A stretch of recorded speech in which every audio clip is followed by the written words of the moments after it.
नमस्कार विद्यार्थी मित्रांनो. CTET 2026 मित्रांनो, 8 फेब्रुवारी म्हणजे आजच्या दिवशी जो शिफ्ट 1 मध्ये फर्स्ट शिफ्ट मध्ये जो पेपर झालेला आहे त्याची उत्तरपत्रिका आपण इथे आता बघणार आहोत. पेपरचा कोड आहे जे आणि शिफ्ट फर्स्ट मधला हा क्वेश्चन पेपर आहे आणि त्याचे आन्सर्स आता आपण इथं बघणार आहोत. तत्पूर्वी तुम्ही आमच्या व्हिडिओला लाईक करा, चॅनलला सबस्क्राईब करा आणि हो, सर्वात महत्त्वाचं म्हणजे हा व्हिडिओ तुमच्या मित्रमैत्रिणी आणि नातेवाईक यांच्यामध्ये शेअर करा. कारण जे शिक्षक बंधू भगिनी किंवा विद्यार्थी जे आहेत, जे भावी शिक्षक होणार आहेत, तर त्यांना त्यांची प्रश्नपत्रिका जे त्यांनी आता आज पेपर दिलेला आहे तर त्याची उत्तरं बघण्यासाठी हा व्हिडिओ त्यांना नक्कीच फायदेशीर ठरेल. या व्हिडिओमध्ये आपण बालविकास आणि शिक्षाशास्त्र यावर जे आधारित 1 ते 30 प्रश्न दिलेले होते त्या 30 प्रश्नांची उत्तरं इथं बघणार आहोत. चला तर मग आपण सुरू करूयात. बालविकास आणि शिक्षाशास्त्र पार्ट 1 आणि पेपर कोड आहे जे शिफ्ट 1. ते प्रश्न बघूयात. आपण प्रश्न हिंदी मधले बघणार आहोत किंवा वाचणार आहोत. प्रश्न क्रमांक 1 आहे अभिकथन. यदि बच्चों के शारीरिक विकास में देरी होती है तो उनका सामाजिक और भावनात्मक विकास प्रभावित होता है. कारण बच्चों के विकास में विकासात्मक निरंतरता है. सही विकल्प चुने. पर्याय आहेत ए और आर दोनों सही है और ए की आर सही व्याख्या करता है. पर्याय 2, ए और आर दोनों सही है लेकिन ए की आर सही व्याख्या नहीं करता है. 3, ए सही है लेकिन आर गलत है. 4, ए और आर दोनों गलत है. तर या प्रश्नाचं बरोबर उत्तर आहे पर्याय क्रमांक 1. ए और आर दोनों सही है और ए की आर सही व्याख्या करता है. प्रश्न क्रमांक 2, जिन पियाजे के अनुसार संज्ञानात्मक विकास. पर्याय 1, जानकारी के मौजूदा भंडार में नए तथ्यों और विचारों का सरल जोड़ है. 2, भाषा क्षमताओं के विकास पर निर्भर है. 3, सांस्कृतिक उपकरणों का उपयोग करने की योग्यता प्राप्त करने की प्रक्रिया है. आणि 4, किसी के स्कीमा को बदलकर पर्यावरण के अनुकूलन की प्रक्रिया है. या प्रश्नाचं बरोबर उत्तर आहे पर्याय क्रमांक 4. प्रश्न क्रमांक आहे 3 अभिकथन. ए, शिक्षकों को विद्यार्थियों के बीच सहयोग समूह कार्य और अंतःक्रिया करने से बचना चाहिए. कारण आर, सीखना एक निष्क्रिय प्रक्रिया है जो कि रटने और नकल करने के माध्यम से सबसे प्रभावी ढंग से होता है. सही विकल्प 1, ए और आर दोनों सही है और ए की आर सही व्याख्या करता है. 2, ए और आर दोनों सही है लेकिन ए की आर सही व्याख्या नहीं करता है. 3, ए सही है लेकिन आर गलत है. 4, ए और आर दोनों गलत है. आणि या प्रश्नाचं बरोबर उत्तर आहे पर्याय क्रमांक 4, ए और आर दोनों गलत है. प्रश्न क्रमांक 4 आहे किशोरावस्था के दौरान लंबाई और वजन में बढ़त जो आमतौर पर यौन परिपक्वता से पहले होती है क्या कहलाती है. 1, वृद्धि में तेजी. 2, विकासात्मक प्रकार्य. 3, मासिक धर्म. 4, यौवन. या चौथ्या प्रश्नाचं बरोबर उत्तर आहे पर्याय क्रमांक 1. प्रश्न क्रमांक 5 अभिकथन ए, मतभेदों के बारे में बात करते समय उन अभिव्यक्ति का उपयोग करना चाहिए जो व्यक्ति को आगे रखती है बजाय उनके अंतर को. जैसे विकलांग छात्र के बजाय छात्र जो विकलांग है. कारण विभिन्न आवश्यकताओं वाले शिक्षार्थियों के बारे में बात करते समय हम जिस भाषा का उपयोग करते हैं वह परिप्रेक्ष्य और दृष्टिकोण को दर्शाती है. विकल्प 1, ए और आर दोनों सही है और ए की आर सही व्याख्या करता है. 2, ए और आर दोनों सही है लेकिन ए की आर सही व्याख्या नहीं करता है.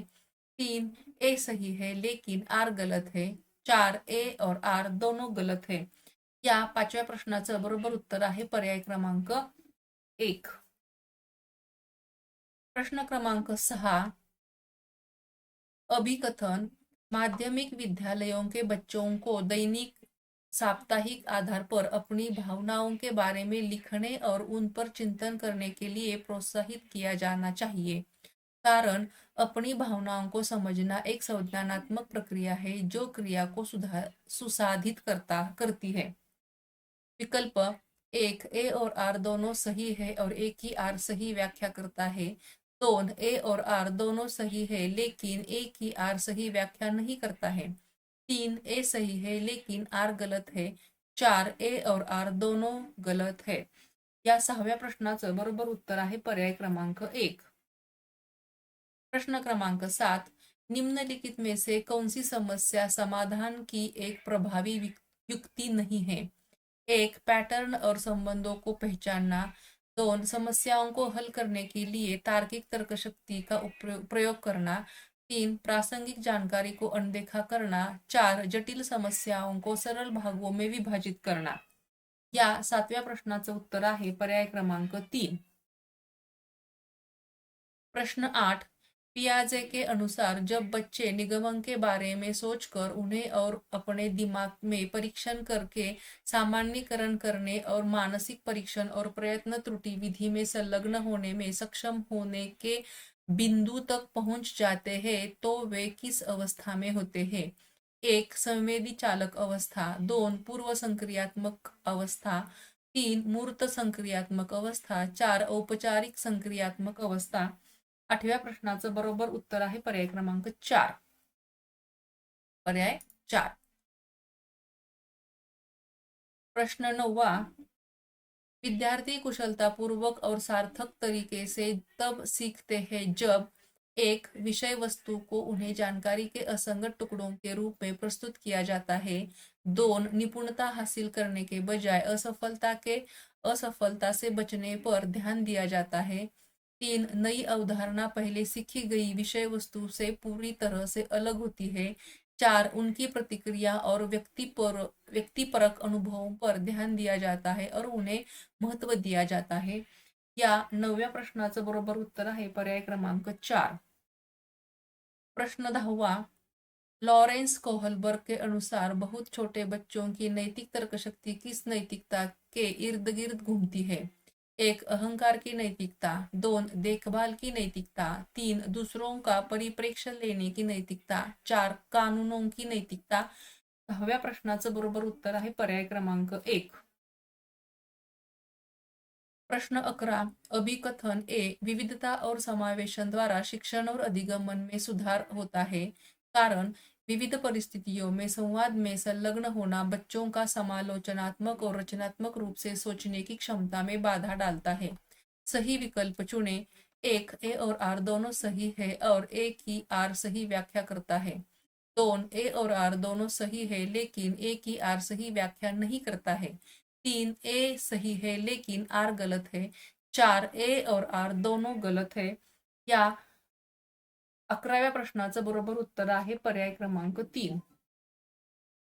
प्रश्न क्रमांक 12, कक्षा में शिक्षार्थियों की विविध आवश्यकताओं को पूरा करने के लिए निम्नलिखित में से कौन सी प्रभावी शिक्षण रणनीतियां हैं? ए, विभेदित निर्देश। बी, मानकीकृत पाठ्यचर्या। सी, व्यक्तिगत शिक्षा योजनाएं। पर्याय आहेत 1, ए और बी। 2, बी सी। 3, ए सी आणि 4, ए बी सी। 12व्या प्रश्नाचं बरोबर उत्तर आहे पर्याय क्रमांक 3, ए आणि सी। प्रश्न क्रमांक 13, संरचनावादी सिद्धांतकारों के अनुसार एक, बच्चों में दुनिया को समझने की स्वाभाविक प्रवृत्ति होती है। दोन, बच्चे तभी सीखते हैं जब बाहरी रूप से प्रेरित हो। तीन, बच्चे सबसे अच्छा तब सीखते हैं जब उनके सामने जानकारी अंतिम रूप से पूर्ण रूप में प्रस्तुत की जाती है। चार, बच्चों में अनियंत्रित व्यवहार करने की प्रवृत्ति होती है जिसे सुधारने की आवश्यकता होती है। या 13व्या प्रश्नाचं बरोबर उत्तर आहे पर्याय क्रमांक 1।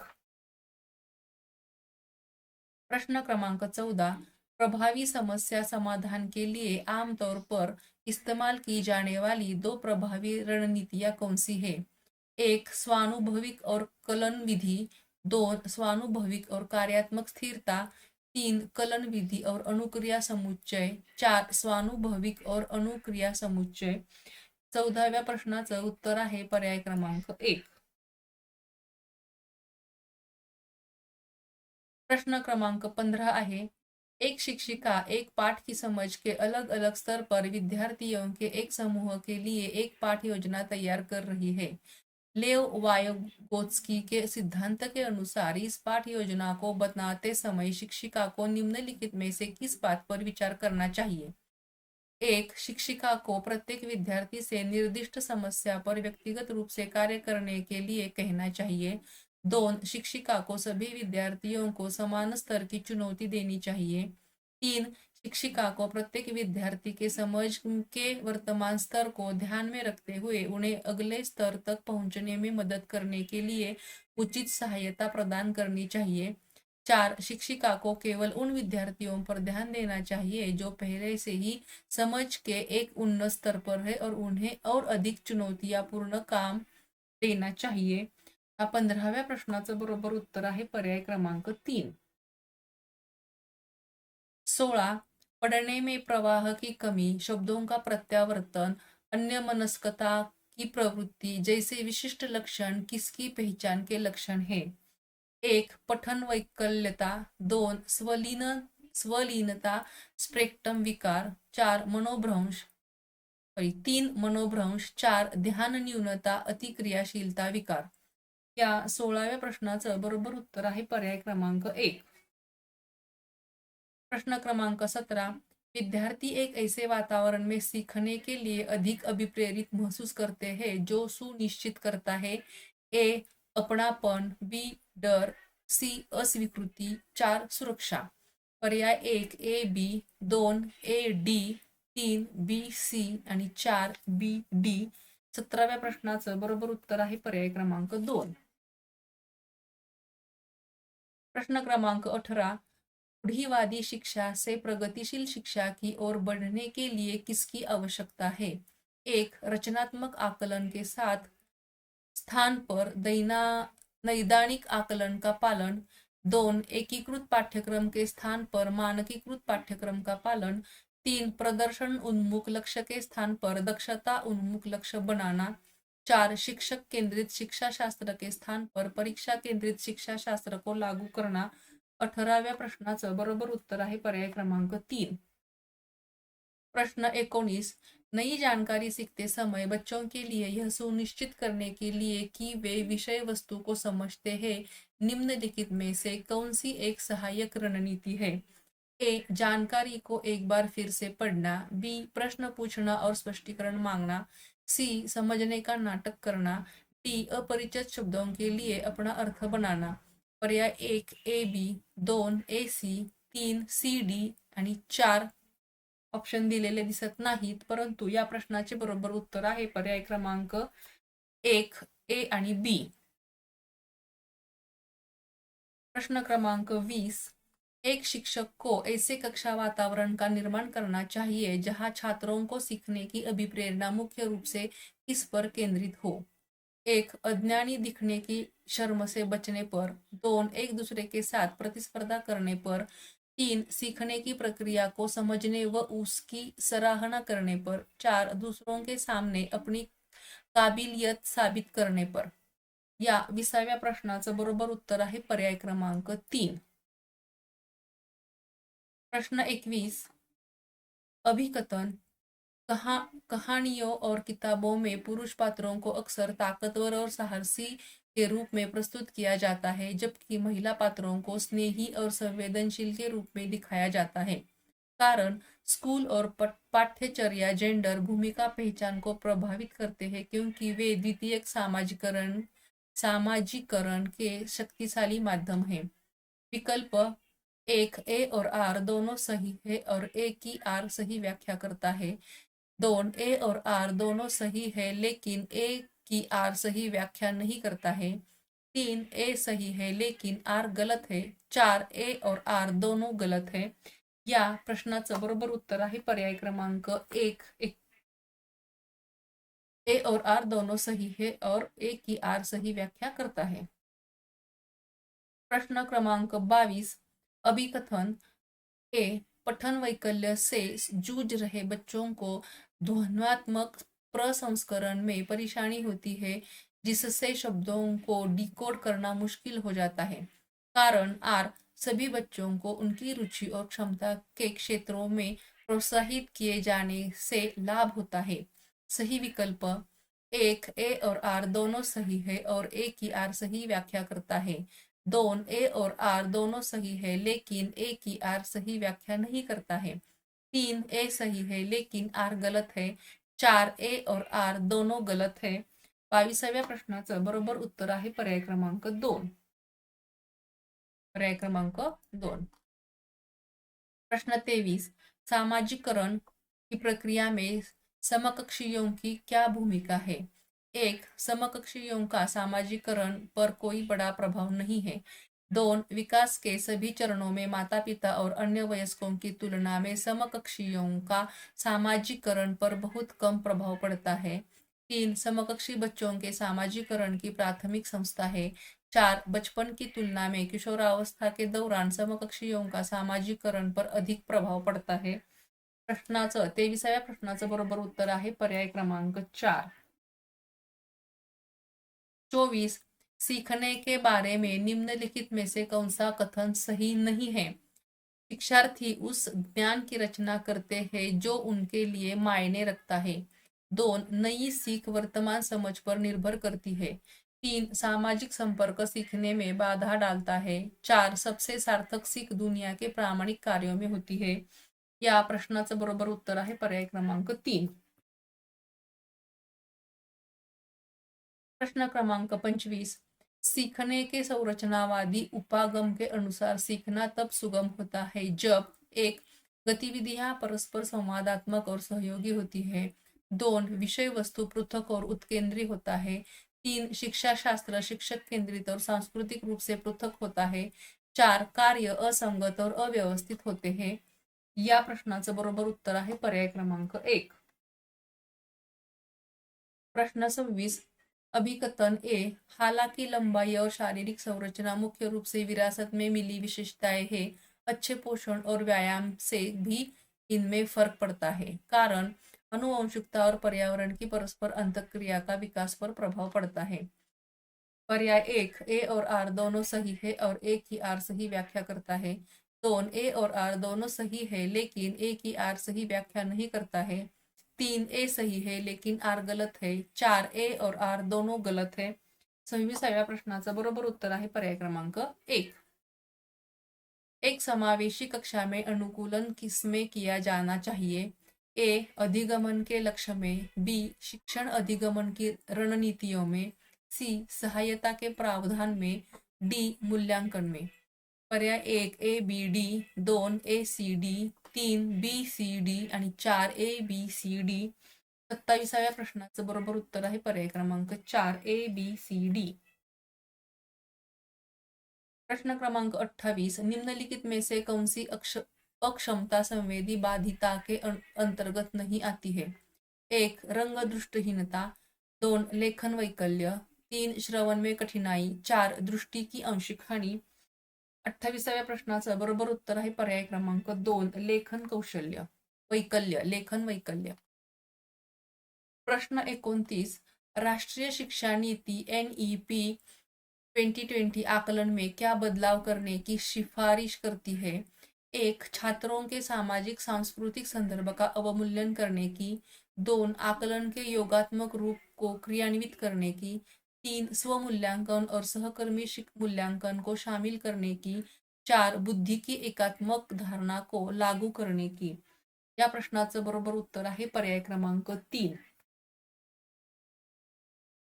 प्रश्न क्रमांक 30, लेव वायोस्तगी के विचारों का पालन करते हुए एक शिक्षक ने उन छात्रों को सुझाव और संकेत देने का फैसला किया जो किसी समस्या पर अटके हुए थे और उन्हें उस समस्या को फिर से हल करने का प्रयास करने का मौका दिया. ऐसा करके शिक्षक टिम्ब की अवधारणा का अभ्यास कर रहा है. एक, आत्मसातीकरण. दोन, सामूहिक एकालाप. तीन, कार्यात्मक स्थिरता आणि चार, आलंबन. बरोबर उत्तर आहे पर्याय क्रमांक 4, आलंबन. विद्यार्थी मित्रांनो, आता आपण इथे कोड जे शिफ्ट 1 मधला पार्ट 1 अभ्यासलेला आहे. म्हणजे प्रश्नपत्रिका त्याचं उत्तरपत्रिका बघितलेली आहे. बाल विकास व शिक्षाशास्त्र. आपण इथं 1 ते 30 प्रश्नांची उत्तरे जी अँसर की म्हणतो आपण, संभाव्य उत्तरपत्रिका किंवा अँसर की ही आपण इथं अभ्यासलेली आहे. तुम्ही हा व्हिडिओ शेवटपर्यंत पाहिलात त्यासाठी धन्यवाद. पार्ट 2 जो गणित व विज्ञान 31 ते 90 आहे आणि पार्ट 3 सामाजिक अध्ययन आणि सामाजिक विज्ञान 31 ते 90 प्रश्न आहेत. तर याचा पुढचा व्हिडिओ येणारच आहे. तुम्ही आमच्या व्हिडिओला लाईक करा, चॅनलला सबस्क्राईब करा आणि हा व्हिडिओ जास्तीत जास्त लोकांमध्ये शेअर करा, जेणेकरून या प्रश्नांची उत्तरे तुमच्या मित्र-मैत्रिणींच्या पर्यंत पोहोचतील. पुढचा जो पार्ट 2 आणि पार्ट 3 आहे, गणित आणि विज्ञान आणि सामाजिक अध्ययन आणि सामाजिक विज्ञान, त्याचा पुढचा व्हिडिओ येणारच आहे. तुम्ही जर सबस्क्राईब केलं तर तुम्हाला आपोआपच नोटिफिकेशन मिळत राहील. तुमच्या जर काही शंका असतील किंवा काही दुरुस्ती असतील तर आम्हाला कमेंट बॉक्समध्ये लिहून नक्की कळवा. Thank you for watching and subscribe.